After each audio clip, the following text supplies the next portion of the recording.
You are not the first kind of human to walk this earth. You are not even close to the first. And the most unsettling part of that sentence is not the fact itself, it's what happened to all the others.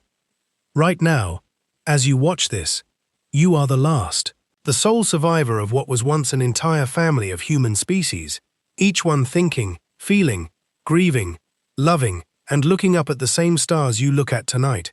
And every single one of them is gone. Every single one, except you. Have you ever stopped to ask why? For most of human history, we told ourselves a comfortable story, a straight line. Ape becomes primitive, human becomes modern human. A clean, simple march of progress from knuckles to keyboards. It felt logical. It felt safe. But that's not what scientists discovered. The real story is not a straight line. It never was. It is something far stranger, far darker, and far more personal than anyone was prepared for. The real story is that for hundreds of thousands of years, this planet was home to multiple species of human beings simultaneously. Different minds, different faces, different ways of understanding the world, walking the same landscapes, breathing the same air, sometimes standing close enough to look each other directly in the eyes. And then, one by one, they disappeared, until only we remained. Let's begin at the beginning, not the very beginning of life, but the beginning of us, of the genus Homo, the biological family that would eventually produce everything you are. About 2.5 million years ago, a species called Homo habilis, handyman, appeared in Africa. They were small, with brains significantly smaller than yours, but they did something that would change the planet forever. They picked up a rock and shaped it into a tool. That one act, the deliberate reshaping of the physical world to serve an intention, is one of the most significant moments in the history of Earth. Not because of the tool, but because of what it required. Planning, imagination, the ability to see something that doesn't exist yet and decide to make it real. Homo habilis was not us, but they were the first whisper of what we would become. Then came Homo erectus, and this is where everything changes. Homo erectus was extraordinary. They appeared roughly 2 million years ago, and they survived, against all evolutionary odds, for nearly 2 million years. To put that in perspective, our species, Homo sapiens, has only existed for about 300,000 years. We are, by comparison, brand new. Homo erectus stood upright. They controlled fire. They were the first human species to leave Africa and spread across the world, into Europe, into Asia, into the cold and the dark and the unknown. They carried fire into places that had never known human warmth. But here's what's strange. They vanished. After 2 million years of survival, more successful than any human species before or since, they simply ceased to exist. The last known populations of Homo erectus disappeared from the fossil record, approximately 110,000 years ago. Where did they go? What happened to them? We are still not entirely sure. And that uncertainty should unsettle you far more than any answer would. But Homo erectus was not alone in the world, not even close. While they were spreading across continents, other human species were emerging, adapting, developing their own relationships with the world around them. In Europe and Western Asia, a species called Homo heidelbergensis was quietly becoming something remarkable. They were large-brained, socially complex, and almost certainly capable of a form of language. They buried their dead. They made art. They had fire, shelter, community. By any reasonable measure, they were people. And from Homo heidelbergensis, two of the most fascinating human species in history would eventually emerge, splitting apart as populations became separated by geography and time. In Europe, they became the Neanderthals. In Africa, they became us, the Neanderthals. No species in human history has been more misunderstood, more unfairly caricatured, or more quietly heartbreaking to learn about than the Neanderthals. For a century, we painted them as brutish, stupid, primitive, grunting cave dwellers, the embarrassing relatives we were glad to be rid of. It made us feel better about ourselves. It made their disappearance feel inevitable, even deserved. But that's not what scientists discovered. Neanderthals had brains as large as ours, in some measurements, larger. They made jewelry. They used pigments to decorate their bodies and possibly their cave walls. They created musical instruments. They performed what appear to be ritual burials, with flowers and ochre. They cared for their elderly and their injured, a behavior that implies not just social bonding, but something recognizable as compassion. They felt the cold. They felt fear. They felt the specific hollow weight of losing someone they loved. They were not monsters. They were not primitive shadows of humanity. They were another kind of human, a real, feeling, thinking, grieving kind of human. And approximately 40,000 years ago, they were gone. The terrifying part is what happened right before they disappeared. We arrived. Homo sapiens, modern humans, began migrating out of Africa approximately 70,000 years ago. And wherever we went, something happened to the species already living there. The timeline is not always clean, the evidence is not always direct, but the pattern is undeniable. We showed up, and then they were gone. Now, there is still genuine scientific debate about exactly how this happened, and the answer, it turns out, is more complicated and more intimate than anyone expected. Because the Neanderthals didn't just disappear.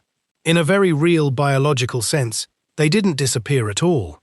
In 2010, the geneticist Svante Pääbo and his team at the Max Planck Institute did something that genuinely shook the scientific world.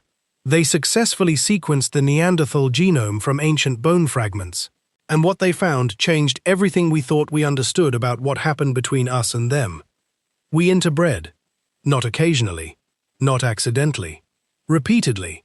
Over thousands of years of contact, Homo sapiens and Neanderthals had children together, and those children had children, and somewhere in that long chain of generations, the Neanderthal genome was absorbed, partially, incompletely, but permanently, into the human population.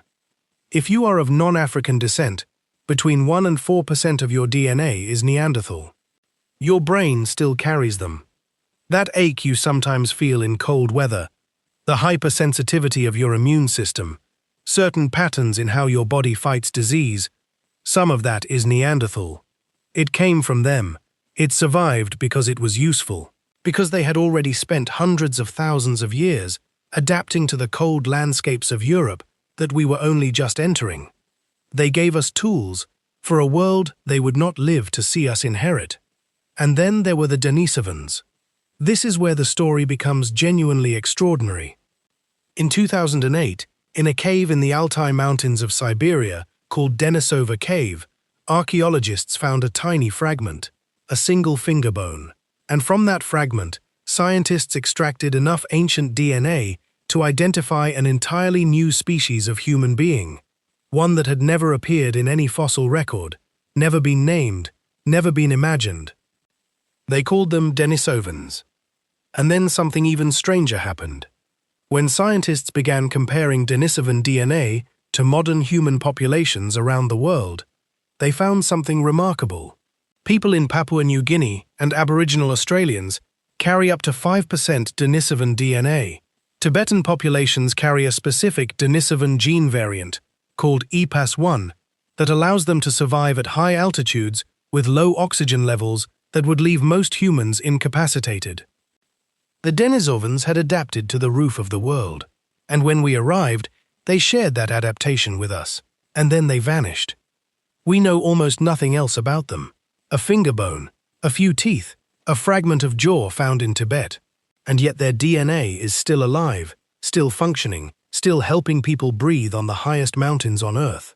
There were others. Homo floresiensis, the hobbit, discovered on the Indonesian island of Flores in 2003. A tiny human species, barely a meter tall, with a brain the size of a grapefruit, who nonetheless made sophisticated tools and survived until as recently as 50,000 years ago. Perhaps later. Homo luzonensis, discovered in the Philippines in 2019, pushing back the presence of human species in island Southeast Asia by hundreds of thousands of years. Homo naledi, discovered in a cave system in South Africa in 2015, A species so anatomically strange, combining ancient and modern features in ways that make no evolutionary sense, that scientists are still struggling to place them on the family tree. What makes Homo naledi particularly unsettling is evidence that they may have deliberately disposed of their dead in the cave's deepest chambers, not because the bodies were carried there by accident, but intentionally, in the dark, without fire. They were navigating darkness to honor their dead. What does it mean to grieve without light? And this is where everything changes. Because when you stand back and look at this full picture, not the comfortable straight line we were taught, but the actual branching, overlapping, competing, interbreeding family tree of human species, something profound and deeply uncomfortable emerges. We were never alone. For almost the entire history of our genus, there were other kinds of humans sharing this planet with us. Other minds looking at the same moon. Other hands reaching toward each other or away from each other in the dark. Other voices making sounds that may have been the beginning of something we would eventually call language, or music, or prayer. And now they are all gone. Every single lineage, every single branch of the human family tree, pruned down to one single surviving species. Us. How did this happen? The honest answer is, we don't entirely know, and the partial answers we have are not comforting. Climate change played a role. Species reduced to isolated populations by shifting environments, unable to adapt fast enough. Disease may have played a role, modern humans carrying pathogens that older species had no immunity against, competition for resources, interbreeding that gradually diluted distinct populations into the expanding sapiens gene pool, and possibly, the evidence suggests, uncomfortably, violence. We are the only human species left, and we arrived everywhere just before the others disappeared. That is not a coincidence that history has been willing to fully examine. But here is the philosophical weight of it.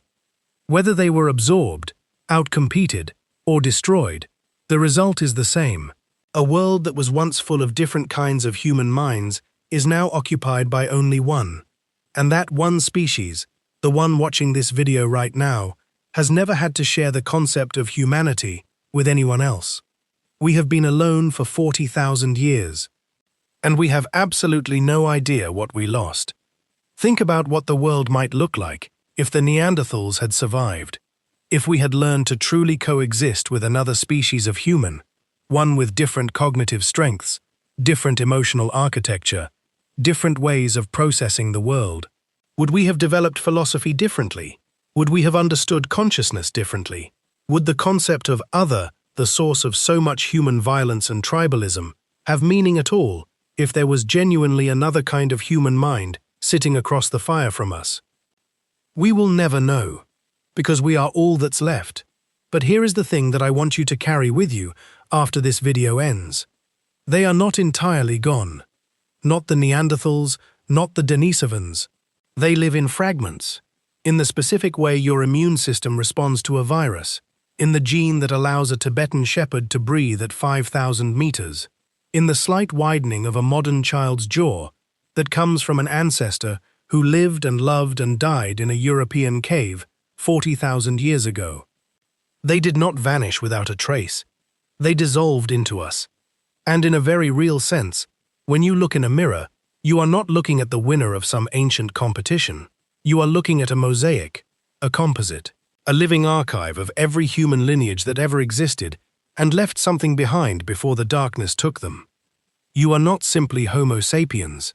You are the last chapter of a story that began 2.5 million years ago. A story written in bone and fire and grief and love, and the specific, irreplaceable experience of being a mind that knows it is alive and wonders what that means.